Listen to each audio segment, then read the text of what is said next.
Roving টেলসে তোমাদের সকলের স্বাগতম। নিহার রঞ্জন গুপ্ত বাংলা সাহিত্যের একজন জনপ্রিয় রহস্য কাহিনীকার। 1911 সালের 6 জুন তৎকালীন যশোর লোহাগড় উপজেলার ইটনায় জন্মগ্রহণ করেন। তার শৈশবকাল কাটে কলকাতায়। কৃষ্ণনগর সরকারি কলেজ থেকে আইএসসি ডিগ্রি অর্জন করার পর তিনি কলকাতার কারমাইকেল মেডিকেল কলেজ থেকে ডাক্তারি বিদ্যায় কৃতকার্য হন। দ্বিতীয় মহাযুদ্ধ চলাকালে তিনি ভারতীয় সেনাবাহিনীতে যোগদান করেন ও বিশ্বের বিভিন্ন জায়গায় স্থানান্তরিত হন। ডাক্তারি পড়া শেষ করে তিনি ভারতে ফিরে তার প্রথম গোয়েন্দা উপন্যাস কালো ভ্রমর রচনা করেন। এতে তিনি গোয়েন্দা চরিত্র হিসেবে কিরিটি রায়কে সংযোজন করেন, যা বাংলা গোয়েন্দা সাহিত্যে এক অনবদ্য সৃষ্টি। তার উল্লেখযোগ্য রচনাগুলির মধ্যে মৃত্যুবান, কালনাগ, উল্কা, উত্তর ফাল্গুনী, কলঙ্কিনী গঙ্গাবতী আজও সমানভাবে পাঠককুলে সমাদৃত। আজকের গল্প আকস্মিক। প্রধান চরিত্রে গল্পের কথক মহিন, দিব্যেন্দু, শচীন, সরোজ ও বিভূতি। আমার অনুরোধ, তোমরা চ্যানেলটিকে সাবস্ক্রাইব করে রেখো। শুরু হচ্ছে আজকের গল্প আকস্মিক।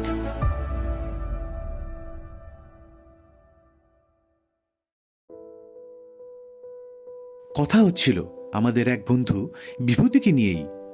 প্রায় 10-12 দিন আমাদের আড্ডায় সে অনুপস্থিত, কোনো খবর পর্যন্ত নেই। অথচ দলের মধ্যে সেই বেশি আড্ডাবাজ।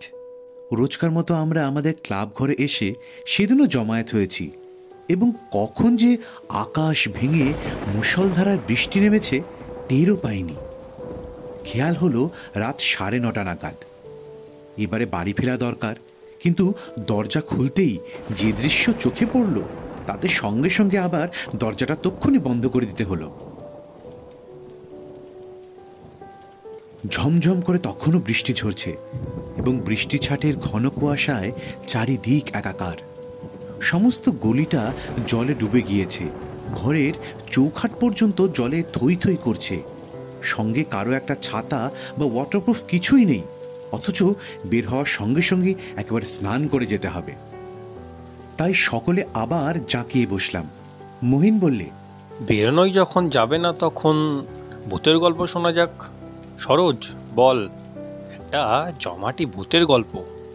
আমাদের মধ্যে বন্ধু সরোজই সাহিত্যিক। শুধু যে সাহিত্যিকই তা নয়, চমৎকার গল্প বলার তার একটা ক্ষমতা আছে। কিন্তু মহিনের প্রস্তাবে বাধা দিলে দিব্যেন্দু। বললে, না, শচীনের নতুন কোনো ম্যাজিক দেখা যাক। আমি প্রস্তাবে এবারে সায় দিলাম। হ্যাঁ, সেই ভালো, শচীন শুরু কর। আমাদের দলের মধ্যে শচীন অ্যামেচার ম্যাজিশিয়ান না হলেও ম্যাজিকে সত্যি তার বাহাদুরি ছিল। আশ্চর্য রকমের ম্যাজিক এক এক সময় আমাদের দেখিয়ে সে কতদিন তাক লাগিয়ে দিয়েছে। ঘরের এক কোণে একটা চেয়ারে বসে শচীন আপন মনে একটা সিগারেট টানছিল। আমার প্রস্তাবে সে বললে, ম্যাজিক যে দেখাবো তা জিনিসপত্র কোথায়? ঠাট্টা করে সরোজ বললে, জিনিসপত্র না হলে ম্যাজিক দেখাতে পারবি না। তবে কিসের চাই তোর ম্যাজিক? ঠিক আছে, শুধু হাতেই দেখাবো। সকলে উৎসাহিত হয়ে উঠলাম। শচীন বললে, ঘরের আলোটা নিভিয়ে দে। আলোটা নিভিয়ে দিয়ে একটা ক্যান্ডেল জ্বালিয়ে টেবিলের ওপর রাখ। শচীনের কথা মতো তাই করা হলো। একটা মাত্র ক্যান্ডেলের আলো ঘরের মধ্যে অদ্ভুত আলো ছায়া সৃষ্টি করছে। আলোর শিখার একটা ছায়া সেই আধো আলো আধো আধারে দেয়ালের গায়ে কাঁপছে। বাইরে সমানে বৃষ্টি পড়ছে। শচীন তার পূর্বের আসনেই বসা। আমরা 12 জন ঘরের একদিকে গা ঘেঁষাঘেঁষি করে বসে আছি। সরোজ বললে, কিরে কই, শুরু কর তোর ম্যাজিক। চুপ কর, কথা বলিস না, ভারী গলায় বললে শচীন। তারপর সবাই চুপচাপ। 1 মিনিট, 2 মিনিট করে প্রায় 15 মিনিট কেটে গেল। সবাই অধৈর্য হয়ে উঠেছে। এমন সময় সরোজ আবার প্রশ্ন করলে, কিরে শচী, ঘুমালি নাকি বাবা? শচীন বললে, চুপ, দরজাটা খুলে দে। কে এসেছে দেখ। সত্যি জলের ছপছপ একটা শব্দ সকলেই আমরা শুনতে পেলাম। শব্দটা ক্রমে এগিয়ে এসে বন্ধ দরজার কাছেই থামল। তারপর দরজার গায়ে শব্দ উঠল, কে? আবার শব্দ। আমি উঠে গিয়ে দরজাটা খুললাম। সঙ্গে সঙ্গে একটা বিদ্যুৎ চমকালো। সেই ক্ষণিক আলোর দীপ্তিতে দেখলাম কে যেন একজন ঠিক দোরগড়াতেই নিঃশব্দে দাঁড়িয়ে আছে, অস্পষ্ট একটা ছায়ার মতো। কে? কিন্তু আগন্তুক আমার প্রশ্নের কোনো সাড়া দিলে না। খানিকটা জমাট কুয়াশার মতোই যেন পাশ কাটিয়ে ঘরে গিয়ে ঢুকতেই আমি দরজাটা বন্ধ করেছি। সঙ্গে সঙ্গে দমকা হাওয়ায় ঘরের একটিমাত্র ক্যান্ডেলের আলোটি নির্বাপিত হলো। মুহূর্তে নিশ্ছিদ্র অন্ধকার চারিদিক গ্রাস করল। এবারে শচীন প্রশ্ন করল, তুমি কে? আমি বিভূতি। চাপা দীর্ঘশ্বাসের মতো স্বাভাবিক গলায় সাড়া এলো। বিভূতি? কে বিভূতি? বিভূতি চক্রবর্তী। হাত বাড়িয়ে দরজাটার ঠিক কাছেই দেয়ালে আলোর সুইচটা টিপলাম। খট করে একটা শব্দ হলো মাত্র, কিন্তু ঘরের আলো জ্বলল না। আর ঠিক সেই মুহূর্তে মনে হলো কে যেন আমার ঠিক পাশেই দাঁড়িয়ে একটা দীর্ঘ নিঃশ্বাস ছাড়ল। নিজের অজ্ঞাতেই দুপা পিছিয়ে একবার দেয়াল ঘেঁষে দাঁড়ালাম। ভয়ে তখন আমার গলা পর্যন্ত শুকিয়ে উঠেছে। হঠাৎ এমন সময় মনে পড়ল, বিভূতি বিভূতি চক্রবর্তী আমাদের বন্ধু। তবে সঙ্গে সঙ্গে যেন ভয়টা কেটে গেল। সোৎসাহে বললাম, বিভূতি তুই? হ্যাঁ। সেই পূর্বের মতো চাপা কণ্ঠস্বর। মনে হলো বড় যেন কষ্ট হচ্ছে তার কথা বলতে। আরও মনে পড়ল বিভূতি তো থাকে সেই ভবানীপুরে, প্রায় 10-12 দিন আমাদের আড্ডায় আসে না। সে এই প্রচণ্ড বর্ষণমুখর রাতে সেই ভবানীপুর থেকে এসেছে। একটু বিস্ময় লাগলো। আমি এবারে প্রশ্ন করলাম, এই ঝড় জলের মধ্যে এত রাত্রে তুই? ব্যাপার কি বিভূতি? বিভূতি আমার প্রশ্নের কোনো জবাব দিল না। শচীনকে সম্বোধন করে বললে, শচীন, আমাকে তুই ডাকছিলে কেন? প্রশ্ন করল এবার সরোজ, এই জলের মধ্যে তুই এলি কি করে বিভু? জল?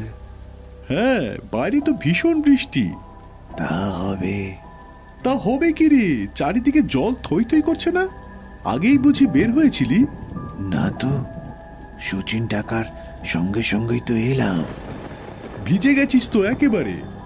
না। বলে কি বিভূতি, ওর মাথা খারাপ হয়ে গেছে নাকি? হঠাৎ আবার বিভূতি বললে, আমি যাই ভাই। যাবি? কোথায় যাবি এই বৃষ্টির মধ্যে? মাথা খারাপ হলো নাকি তোর? আমার বড় কষ্ট হচ্ছে রে।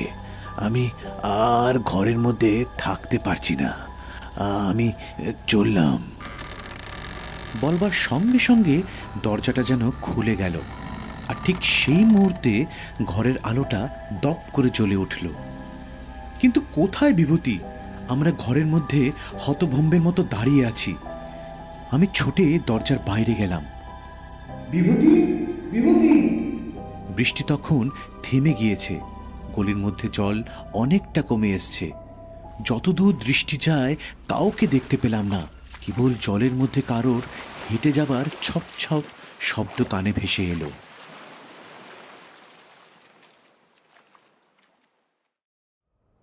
পরের দিন দুটো সংবাদ আমরা জানতে পারলাম। একটি সংবাদপত্রেও প্রকাশিত হয়েছিল।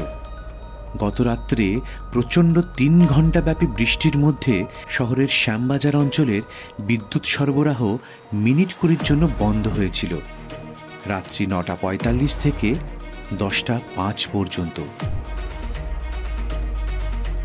আর একটা, গত রাত্রে দিন কয়েক ভোগবার পর টাইফয়েডে আমাদের বন্ধু বিভূতি চক্রবর্তী রাত 9:30টায় মারা গিয়েছে।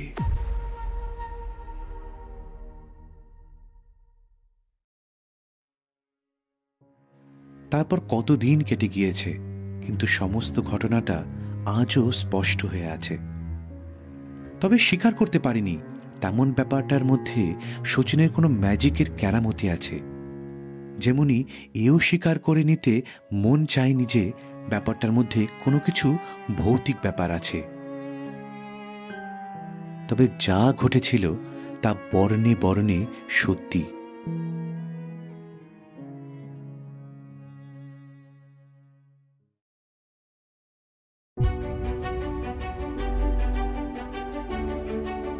শেষ হলো আজকের গল্প আকস্মিক, রচনায় নিহার রঞ্জন গুপ্ত, মোহিনের ভূমিকায় স্নেহাশিস, শচীনের ভূমিকায় সিদ্ধান্ত, গল্পের কথক দিব্যেন্দু, সরোজ ও বিভূতির ভূমিকায় আমি শীর্ষেন্দু। থাম্বনেইল ডিজাইন করেছে সৌভাগ্য, ওকে আমার আন্তরিক কৃতজ্ঞতা। কেমন লাগলো তোমাদের এই গল্প? অবশ্যই কমেন্টস করে জানিও। ভালো লাগলে চ্যানেলটি শেয়ার ও সাবস্ক্রাইব করো। শেষে আমার আন্তরিক কৃতজ্ঞতা দীপায়ন আর প্রীতমকে সর্বদা আমার পাশে থাকবার জন্য। খুব শিগগিরই আবার একটা গল্প নিয়ে হাজির হব তোমাদের কাছে। ভালো থেকো সকলে।